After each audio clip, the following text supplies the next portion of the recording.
All right. Hi, everyone. I'm Priyanka from Fashion for Good, coming to you from Amsterdam. Hope you're all doing well today. So far, we have about 69, 70 people on the call with us, and I'm assuming a few more will join in a bit. Thank you all for tuning in for our Meet the Innovators session. This is not our first one. We've done about 25 of these in the past. This is, though, our second virtual one. And this time it's with our innovators from our South Asia batch, South Asia program that we launched earlier this year. We usually host these sessions in our headquarters in Amsterdam, as well as our satellite office in Mumbai. And what we typically do at the beginning of these sessions is kind of check to see who all are in the room. So if you guys don't mind, there would be a quick poll for you to complete. Barring any technical issues, it should be popping up on your screen right about now. Yes, I can see it. Thank you for this, Nicola. If you guys can all take a second to just fill this, I think it'll be good, give us a good understanding of who we have in the room today.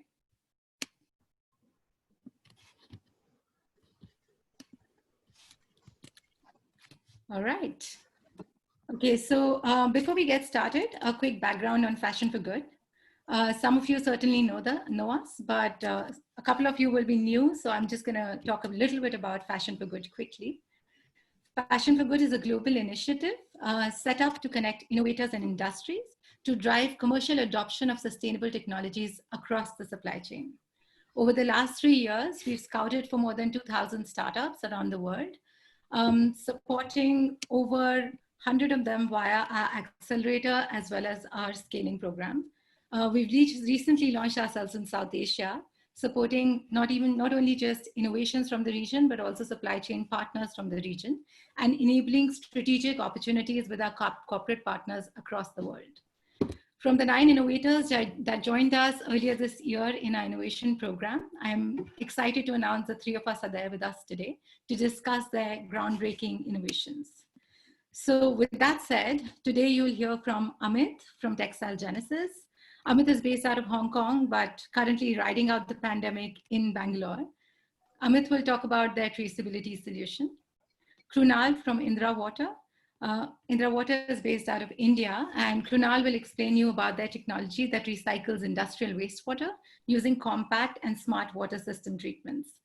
And then last but not the least, Shikha, who's also one of our youngest female entrepreneurs, also based in India, who's going to talk about new materials out of agricultural waste that they have developed a proprietary process for. So the way in which this works is each of these innovators will give a short pitch followed by a Q&A session. And I'll do our best to keep all of us in time. So prior to this session, we've already collected a bunch of questions from all of you. But if you do have any questions during the sessions, please do feel free to use the Zoom Q&A feature. It should be there at the bottom of this screen for all of you. I'll do my best to get most of the questions addressed. We are a little short on time, so I'll definitely try my most in this. And then, yeah, I think that's about it for me. All right, over to you, Amit, for the presentation. Would you like to share your screen now?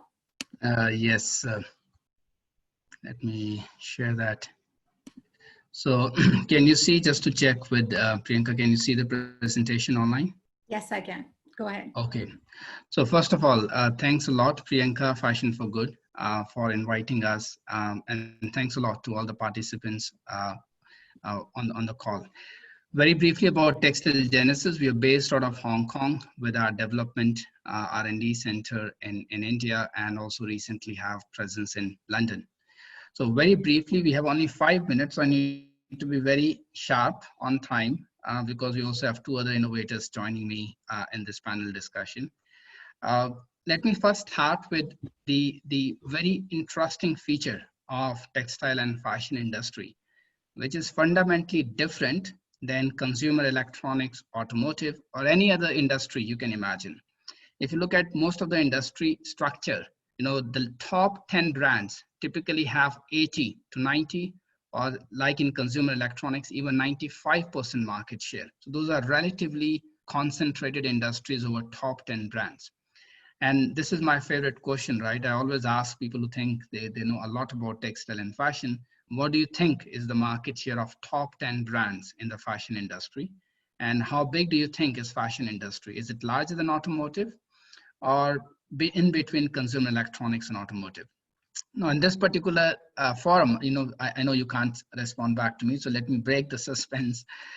Essentially, the top 10 brands in the fashion industry have less than 10% market share.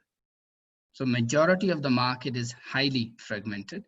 And what's interesting, that it's not consolidating, it's actually further getting fragmented. If you look at even large brands like H&M Group or Inditex Group, it looks like one brand, but when you start looking underneath, H&M is actually made up of more than 5 brands, and likewise Inditex. And they have actually launched more brands in the last 2 to 3 years. And for example, Arcade by H&M was recently launched, right? So the market is not only fragmented, the fragmentation is actually increasing over time. And why is it important? Because more fragmented the industry, the more intransparent, the more opaque the industry becomes because of the level of fragmentation. And that's why the role of technologies like blockchain becomes important. Now, one of the most interesting features I would like to share that really has happened in the last, I would say 2 to 3 years, that majority of top 100 brands have announced 100% sustainable fibers target in the next 3 to 5 years. So I believe that majority of top 100 brands, you will not see much of virgin polyester in their portfolio. A few years down the line, it would only be recycled polyester. You would only see fibers like Tencel or Ecovero from Lenzing, which are very sustainable fibers, or you would see responsible wool fibers, right, or organic cotton. Now, this is great, fantastic, but if you ask the second question, what percentage of those brands can track their garment portfolio back to fiber origin? Less than 5%. And actually, the number is close to 0. Yeah, but it looks very bad if I say there's no one single brand that can track their entire garment portfolio back to fiber origin. So that's why we always say it's less than 5%. And that is the fundamental disconnect that we see in the market. Very strong ambition, very strong vision, but lack of systems, processes, and technology from traceability perspective in place to deliver on that vision and objective, right? And several of the existing chain of custody solutions that you see are either paper-based or PDF-based, around transaction certificates, so on and so forth. They're essentially tedious, they're costly, and honestly ineffective, right? And what you see is that a significant portion of fibers which are claimed to be sustainable are either counterfeited or brands do not have visibility into that space, right? So how do we solve that problem? The way we solve that problem is through these three key innovations that we have done, which makes us quite a unique traceability and transparency platform. The first is the concept of fiber coins technology, where we filed a patent. It's in patent pending stage. But essentially, fiber coins control the amount of authentic certified material getting into the network at the point of origin through digitization of the volume of the fiber at the point of origin. And the only player who can issue fiber coins is authentic producer of sustainable fibers, and all other downstream players can only transfer it based on buying basically certified material. The second important innovation we've done is around protocol, the traceability protocol, which is based on GS1 standard, which is very widely used in the food and pharma. And it's very critical to have a well-defined and a robust traceability data protocol, because only then you can drive seamless exchange of data between supply chain partners, and you can actually drive in a scalable manner a traceability platform. And the third, very important, is to connect the physical world with the digital world. So our platform is marker agnostic, but can integrate the results from any of the fiber marker, be a DNA marker, a pigment marker, fluorescent marker, doesn't matter. And we believe these technologies complement each other, because with marker, you could actually verify any particular sample, but marker doesn't give you the traceability along the value chain. It doesn't allow you to drive certain value chain optimization or new insights on what kind of product articles are being actually transmitted along the value chain. And whereas for a pure digital transaction platform, you need some basis to be able to physically validate a sample, which can only be 0.01%, whereas with a digital platform, you can validate entire bulk shipment at each and every step in the value chain. So those are the three key fundamental innovations that allows us to really drive in a scalable manner.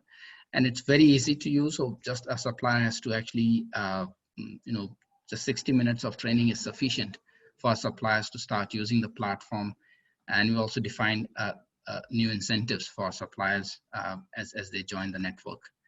Now, this is very briefly about how the platform looks. It's a cloud-based, web-based platform where players can actually conduct transactions with each other, and you could see the entire value chain all the way from farm or producer to spinner to fabric mill, dyeing house to garment maker across the value chain.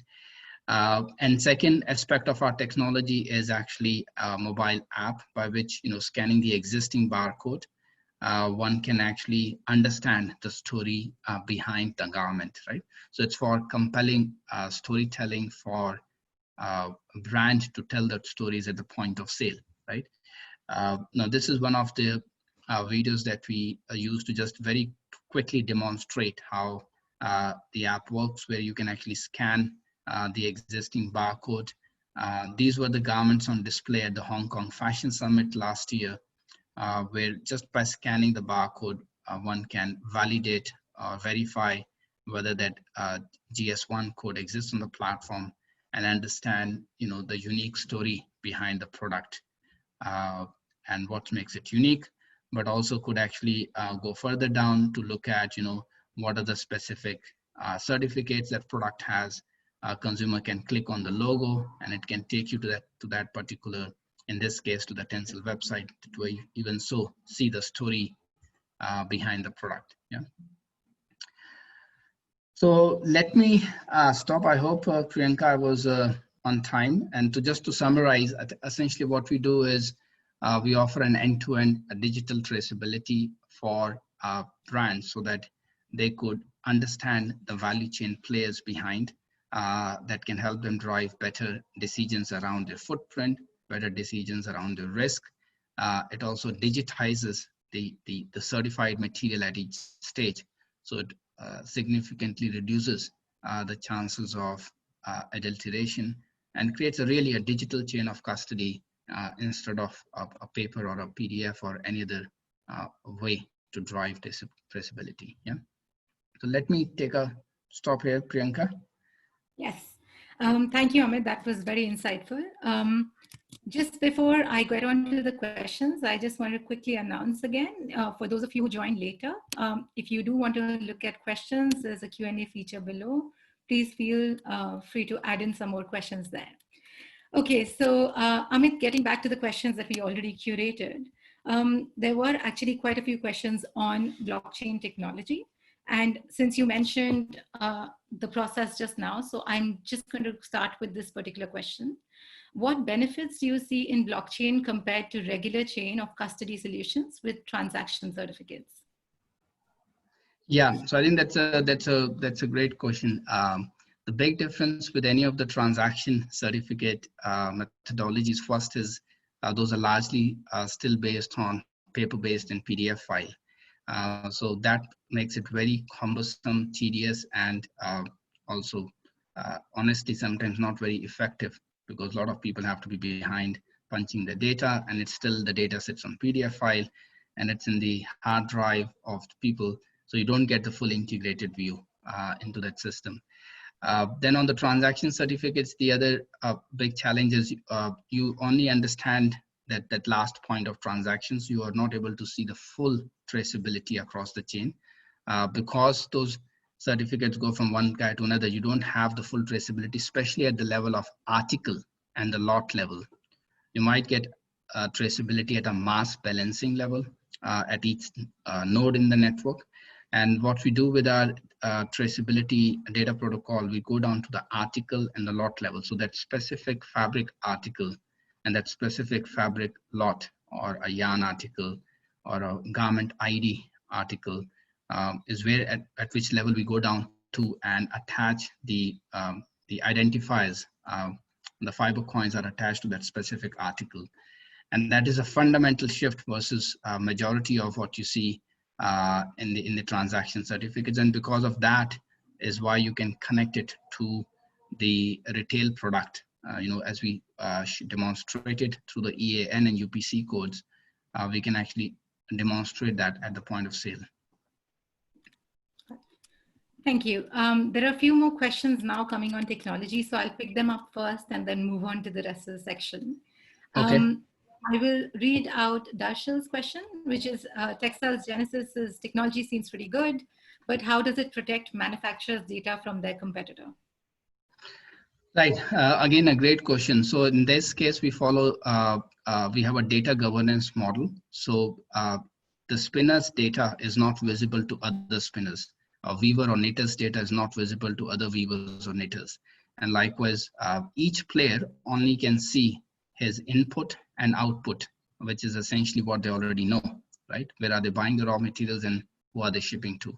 But it can also definitely help them to actually use the tool almost as their inventory management and order management, which in many cases, as a small, medium enterprises, they're probably using Excel sheet to manage that. So they could actually use it for that. But from data perspective, every single player only sees their, their supplier and customer except the brand. So brand is the only player who can see the full traceability because they ultimately pay for the entire supply chain. And second, they have no incentive to backward integrate. They do not compete with any of the spinner or any of the fabric mills. So except the brand, no one else can see the full chain. And in our discussions, many of the suppliers actually want that visibility towards brand because it helps them to actually build that direct connection to a brand, even do direct marketing and business development with a brand, which many times they miss to make that connection because of the fragmentation and the long value chain. So we spend a significant part of our time around this data governance, also following the GDPR standard to ensure that in fact the competitive data, commercially sensitive data is not visible to other partners or to other players. Yeah. Got it.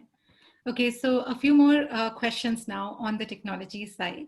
I think Vipin's question is blockchain technology mature enough to handle full traceability? And what are the upgradation plans for the future? Yes, is blockchain, I think there are two different types of, I would say, blockchain. One is this public blockchain platforms, the cryptocurrencies. They are very computationally intensive.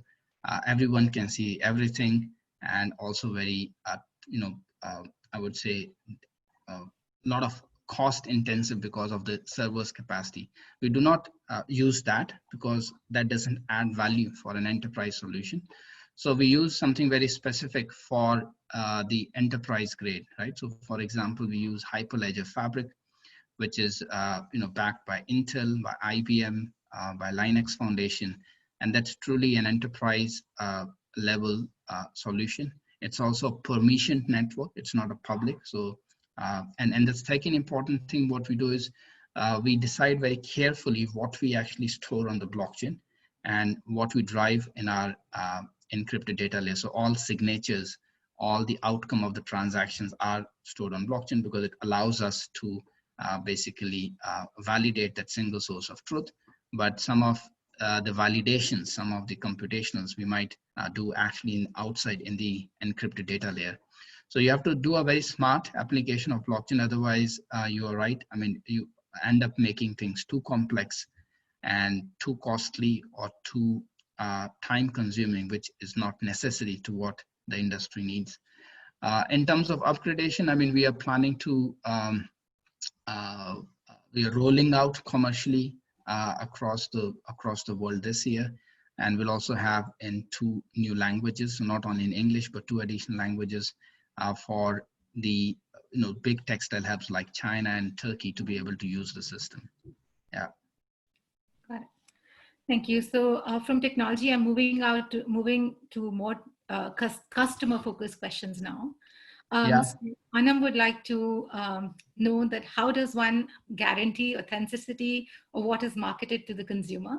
especially for brands that might want to use it as merely a selling strategy and not keep the consumer informed? Right. So I think so the question is about the validation, right? How do we ensure the data is authentic on the system? Is that the question? Just Yes, to that is understand. Yeah. authenticity. That's the question. Yes. Yes. So I think we do two important things around digital audit and around the physical audit. So we talked about this fiber audits where the fiber producers, if they have a marker, we can actually connect the results of those audits to the traceability chain. So that physical audit covers that. And also on top, we also do certain digital forensic audits where we can actually understand, let's say, outliers in transactions and can proactively follow up where we see that these particular transactions do not make sense. On top, we also do very important business validations, which are common sense, logical, but sometimes overlooked. For example, the input blend ratio of input material should match with the blend ratio of the output material, yeah, at each article level, at the lot level. So a lot of those business validations are also inbuilt, which increases truly the robustness of the system. And ultimately, for brand is the party that owns the interface to the consumer, right? And some brands want to tell the story, others want to first understand themselves, the value chain, and then tell the story. So there, I think we have to work collaboratively with the brand to figure out what makes sense for them in terms of what kind of story and how do they want to tell the story at the point of sale, right? Because they own that customer interface. Right. So with that point, I'll move on to some of the questions. There are a lot of questions from people trying to understand how this will integrate with brands and how do brands react to it. So just picking Clarissa's question here, what are the issues with trying to promote such solutions with the brands and how do we overcome it? Right. So I think with the brands, first is for them to even, just actually doing live trials and live testing so that they actually understand and see how the system works. I think the second thing is trying to create a convergence because it's a fast emerging technology and the space. And brands are also trying to get their heads around, which platform, which technology to use to create traceability for them. So what we're trying to do, we're trying to drive it as a cross-industry initiative, working with fiber producers, working with brands, working with key industry influencers in the space. And then I would say the question about basically those are the main things which brands are actually struggling with. And what we're trying to do is create a convergence. In terms of integration, I don't see a major challenge because we create fiber forwards traceability, not garment backward traceability. And with fiber forwards approach, it's actually relatively easy and straightforward to integrate with the different systems. And there are very little to actually add data into the platform because all the supply chain players do the work. And once they receive the transaction from the garment, then the chain is already created, right? Yeah, I hope that answers your question. I think it does. I want to follow it up with one of my own questions. Since you mentioned all of this, multiple stakeholders that you're working with, that is the supply Yeah. chain partners and the brand to set up these tests or pilots, if I may say so. Yeah. And TextileGenesis, as of now, is one of the most mature companies. It's piloted with multiple prominent brands. What is it that is needed right now to reach implementation and reach a wide-scale adoption? Yes. So I think that's a good one. And what is needed now, I think, to just create a critical mass. I think that to me is the most important thing. A critical mass from getting the right fiber producers. So we have a partnership with Lensing, and we are talking to several other fiber producers to get a critical mass at the level of brand. And I think once we start creating that momentum with a certain amount of critical mass, then I think you would start seeing broader impact. So we're already now commercially rolling out. So we are no longer, let's say, in the beta phase or what I call pilot phase, but actually commercially rolling it out. And we've done significant amount of testing and piloting with different brands in different countries. So for example, we have tested now with suppliers in 10 different countries, 100,000 plus products, to make sure the system is robust in different supply chain scenarios, in different complexity scenarios of fabric constructions, of different types of garment blend ratios. And now we're really raring to go to do a full commercial launch and to create that critical mass. And to be honest, Priyanka, this is where we're also looking up to you, right? You and Fashion for Good to help us to create that critical mass. Yeah.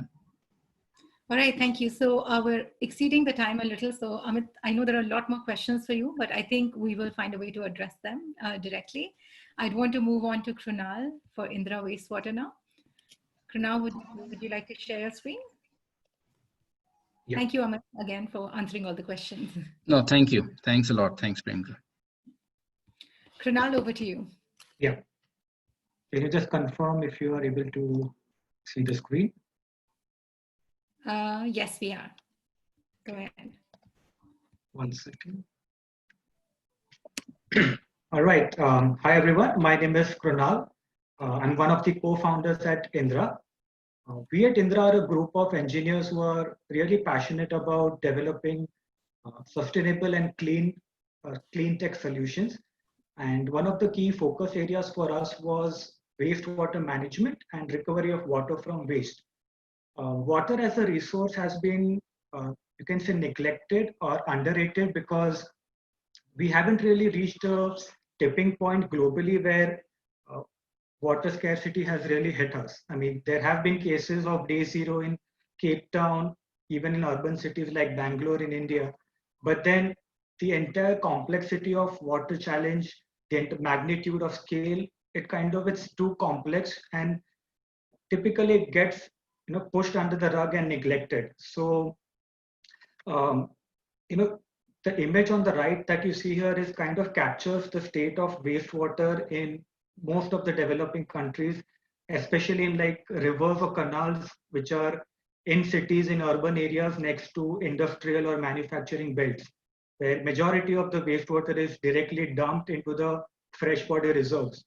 And the main alarming statistics is that the demand of water is going to outstrip supply by over 40%. That's a very grave situation. I can ramble on and on about the water problem, but so there is a very, very interesting documentary on Netflix which captures the depth of water crisis in general, and it also showcases that the water crisis is worse or probably could be worse than the current COVID crisis by an order of magnitude. So you can imagine the challenge that we are facing. To address this problem, we asked the questions to people in the industry like, what is the exact bottleneck? Why is it that the current technologies are not performing as expected? Why is it that the entire industry is so infrastructure heavy, dependent on centralized solutions? Which kind of gave us the idea of a distributed, decentralized approach of solving the problem, wherein we would install one of our systems like you see on the image at the bottom right. A nice, beautiful looking system, a packaged system. It's a plug and play solution at a corner of the factory or anywhere where you want to showcase it. The main evaluation or the main criteria of buying a water treatment plant is, of course, the cost aspect. You usually consider in terms of comparing with other technologies, the cost of treatment per liter of water.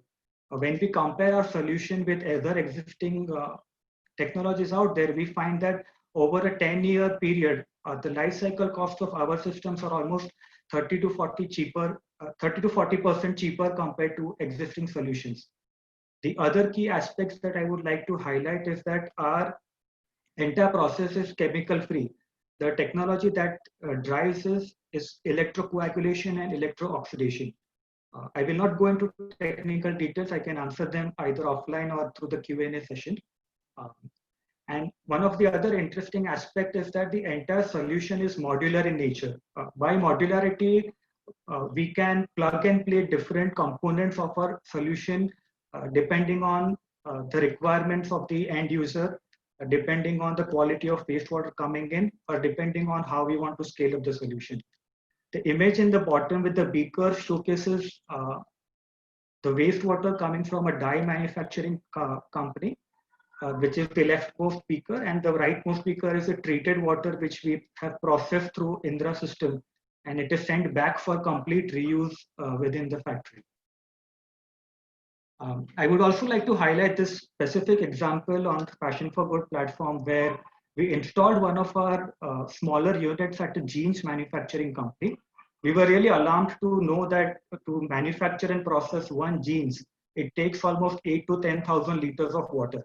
Now, the site that we installed this plant at, he already had an existing solution, but none of the technologies he had installed were working.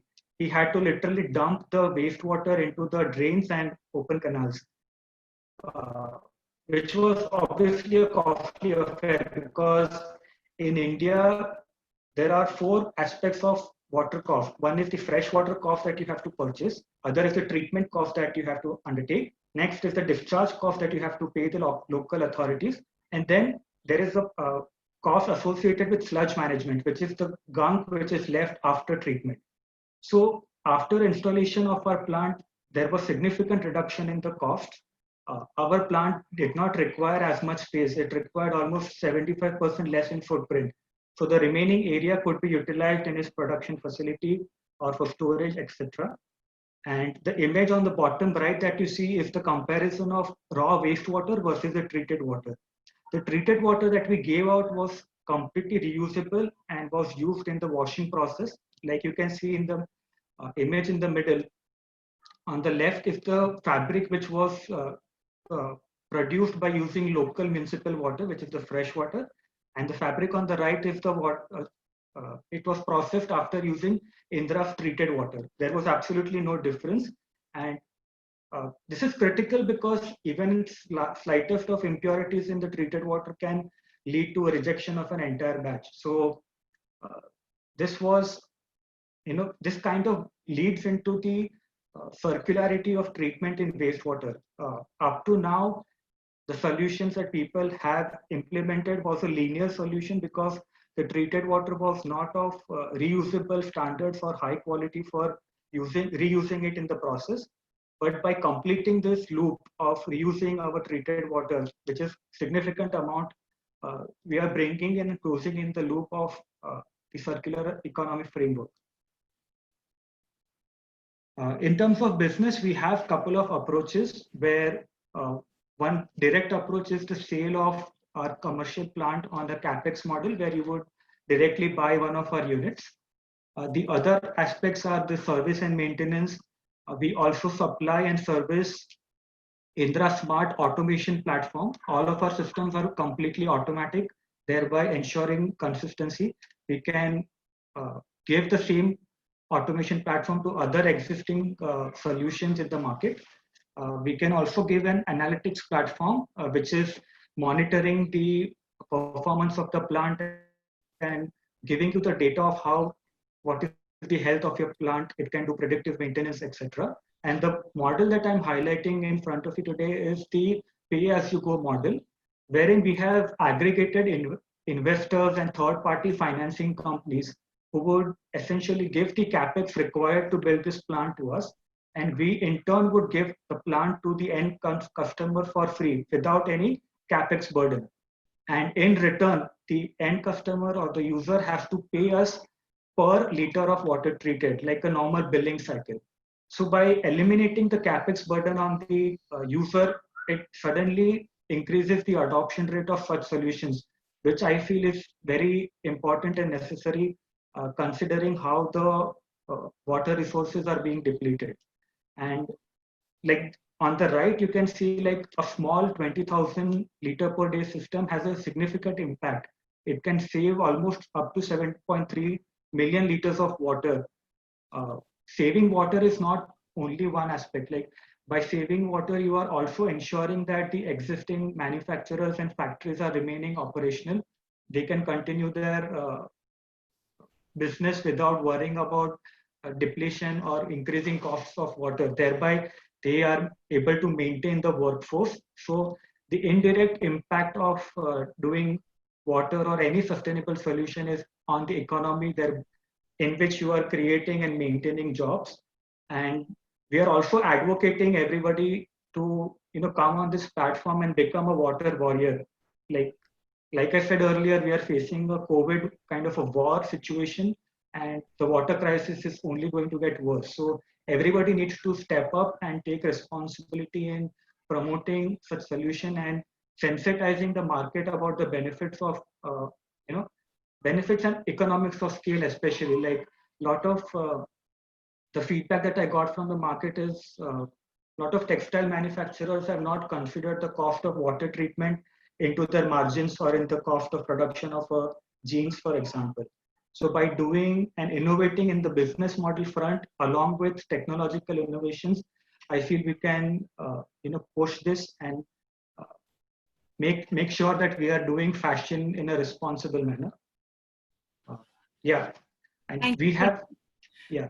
Sorry, go on.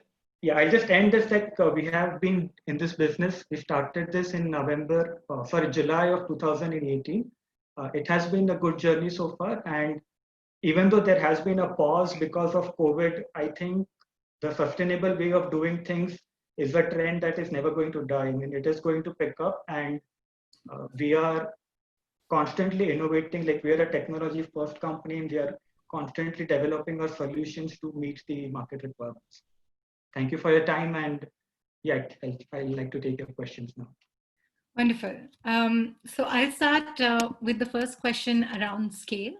Sure. And a lot of your that you mentioned was modular scale as well as smaller setups. I think what we'd like to understand is why such a focus on small and medium, and will scaling into larger factories, which could potentially create more impact, what does it take to create that scale? So the way we are approaching this problem is like a distributed water network or a decentralized approach where we are installing our units at the point of source of generation. This technology, which is electro-coagulation and electro-oxidation, the sweet spot, I would say, in terms of the capacity of treatment is around 2 lakh liters per day, which is the sub scale or a decentralized scale. And when you increase the scale to higher capacities, like on a municipal scale, which is 20 lakh liters or more, then the economics do not add up. Other than that, it is our company goal where we only want to focus on the decentralized market, which is kind of a lower hanging fruit, if you can say so, in terms of deploying our solutions. Okay. Interesting. So coming back to the technology part of it, I'm getting some questions around how is it different from usual effluent treatment plant? So maybe if you could dig a little deeper into technology. Yeah. So I like to say that the existing solutions are heavily dependent on either bacterial media or membrane-based solution, or there are newer versions of enzyme-based solution. These are called MBR, ASP, activated sludge process solutions. And most of them do not have the flexibility or the bandwidth to take shock loads. By shock loads, I mean sudden variation in the effluent water quality parameters. Our solution is completely electricity driven. We do not need to add any chemicals for the treatment. Thereby, we can cater to a broader spectrum of pollutants. These are few of the key differentiating points. I mean, if we go in technical terms, I mean, we can go on this, but I'm happy to reconnect offline, or you can email us your direct queries, and I'm happy to answer these questions. Got it. Thank you. And I think the last question here, and then I'll have to cap it, and there'll be some questions that we can definitely take offline.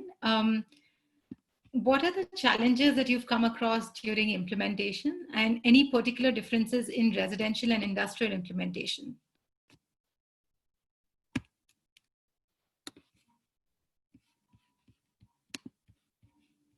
Hello?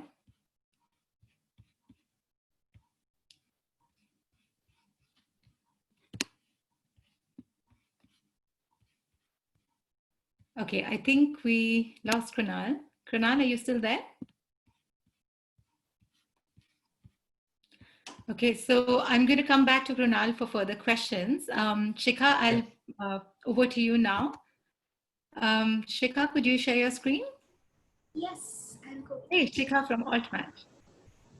Thank you.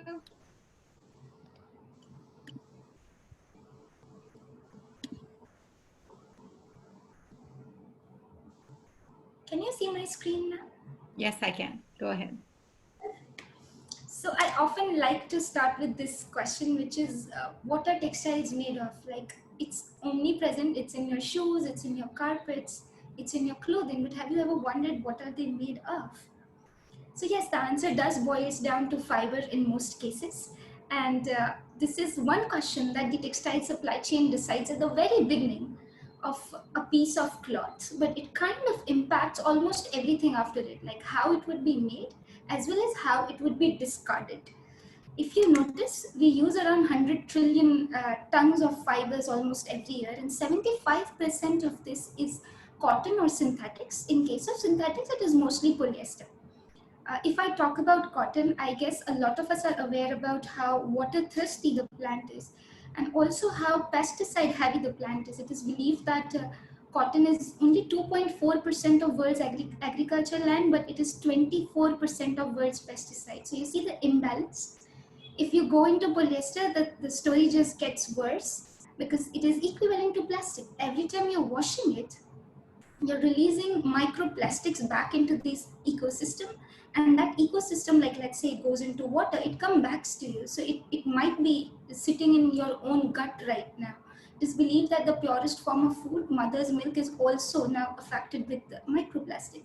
So given a whole lot of environmental and health hazards that materials pose, industry is in dire need of alternative materials, materials which do not only have to be environmentally sustainable, but also something that is functionally of matching standards, that is functionally of economically matching standards. And that's what we do. And how we do that is we use agriculture waste as our source and convert that agriculture waste into a cotton-like structure. Once it is into that structure, you can make almost anything out of it, ranging from knits, wovens. We are experimenting with the non-wovens and applications like leather as well. All that we make is, number one, environmentally sustainable. So it uses far less water.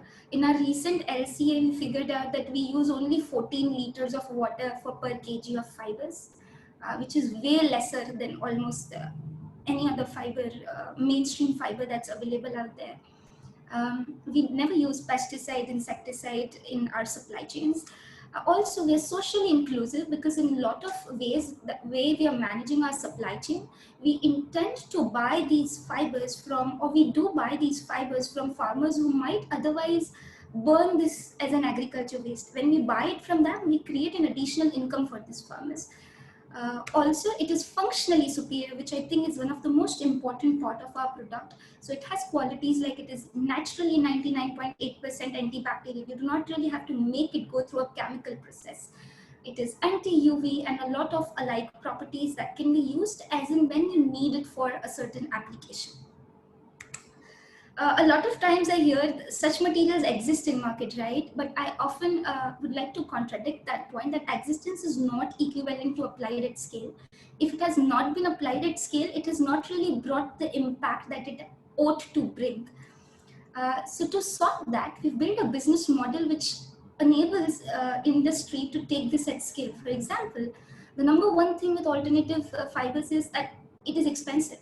So one of our very recently pilot tested products is hemp. And if you see the hemp prices, they're around 5 to 6 times the cotton prices.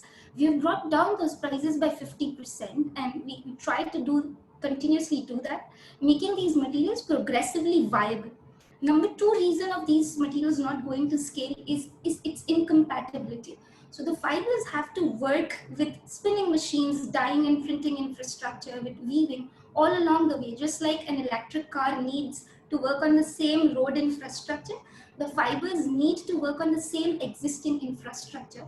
And that is something that we are able to do. Our fibers are conveniently executable on almost all the major kinds of infrastructure in spinning as well as weaving, and of course also on dyeing and printing.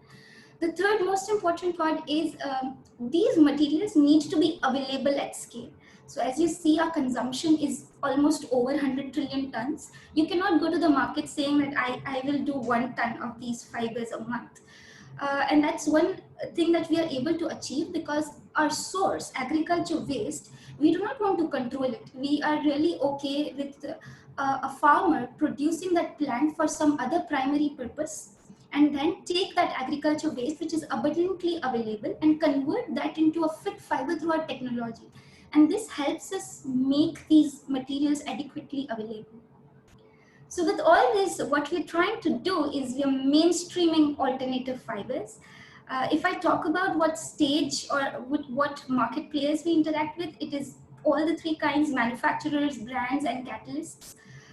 In terms of execution, we have had good amount of success with our pilot testing factory, and now that we have a whole lot of positive and negative feedback, we are building a new factory with 700 tons of output capacity in terms of fibers, and that can be translated into close to 2,100 tons of yarns this year itself.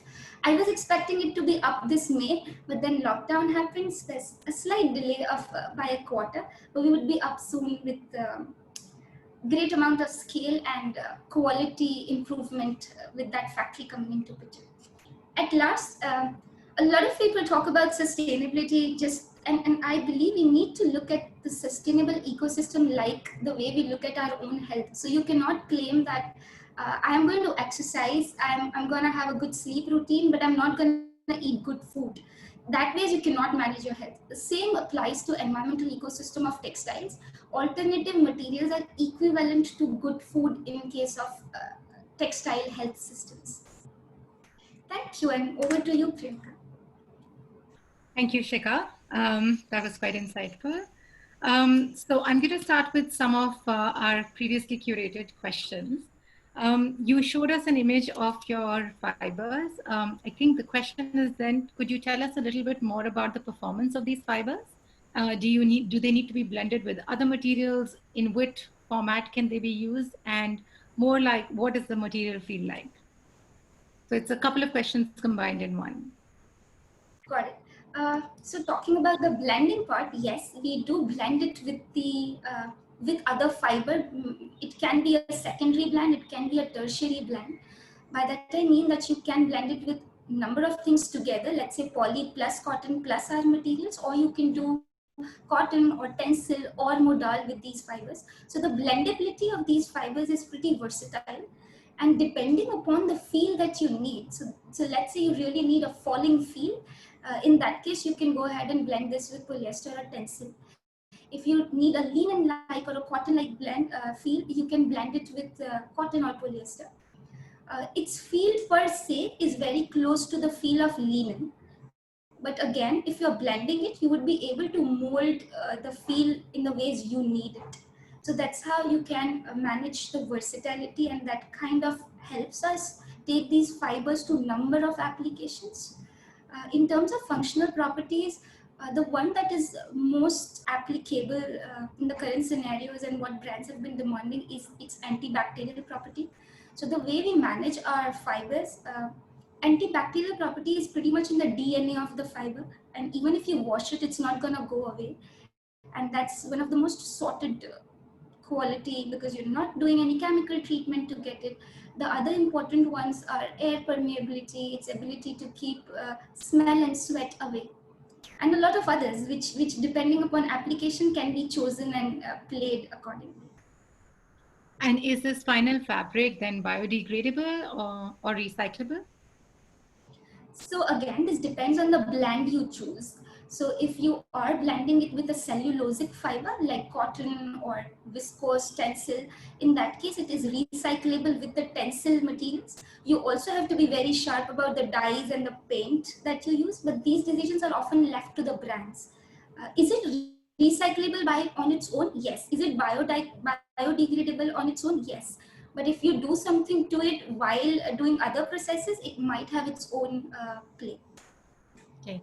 And when you talk about agricultural waste, could you delve a little deeper as to what agricultural wastes are you using currently?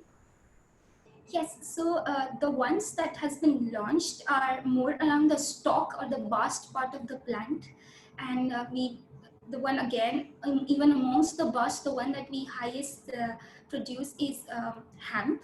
So these are all secondary hemp produce, unlike the hemp plants which industry use, which are meant for, by agriculture they are meant for textile, but what we use are the plants which were grown for some other purpose, and the natural textile happens of a poor quality, but our technology is fit enough to convert that poor quality into a nicer quality without using as much resources.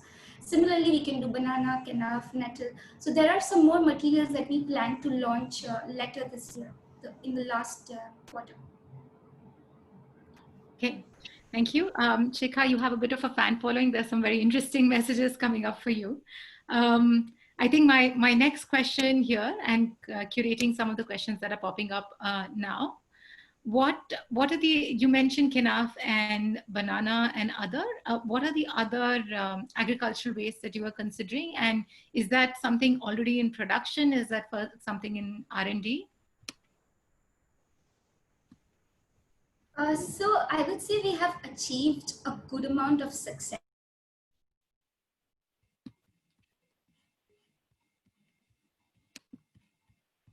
Sorry, Shikha, I think your connection. With the R&D of those fibers, we are able to get it to a nice way to manage that. Did you hear me? Or should I repeat that? Yeah, I think maybe it's a good idea to repeat it. I assume that if I didn't hear it, most people didn't. Okay, all right. So most of these materials which are closer to the structure of hemp or banana, we have achieved a great amount of technological feasibility. It's pretty much getting into right shape of spinnability and other things. But we do not we do not intend to launch it in rush. The reason being, we have to manage their supply chain. So I need to be assured of being able to collect that agriculture waste in order to launch it. So we are on those stage with some others where we are trying on things with leaf fibers or similar structures, similar cellulose, lignin, pectin structures. They are in R&D phase. So it's like three classes for us. One that has been launched, two that has technical success but not supply chain success, and third that are still in the R&D stage. Great. So in the interest of time, I think I'm just going to pick up one more question.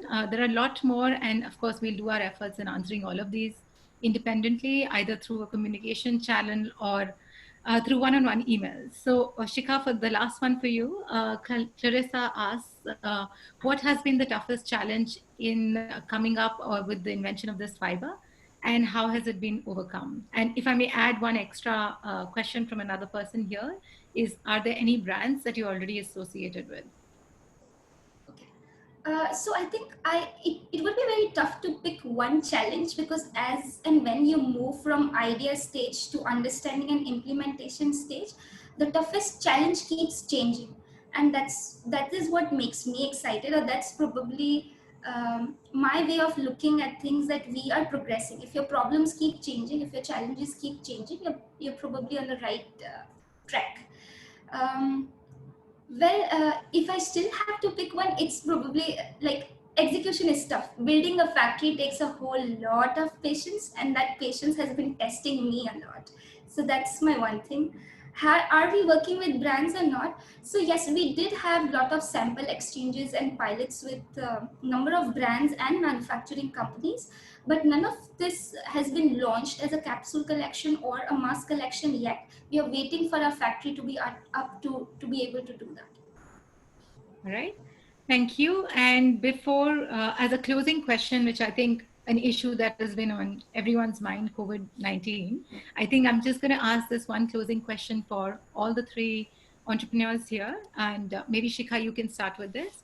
That is, how has COVID-19 affected your plans for growth for your company? So our focus about like this early this year, we wanted to focus all our energies, all our resources on building the factory, and that requires a lot of people to be on the factory floor, and a lot of these people are not in the same city. They're coming from different. The experts are coming from different spaces, so that is something that has totally gone haywire.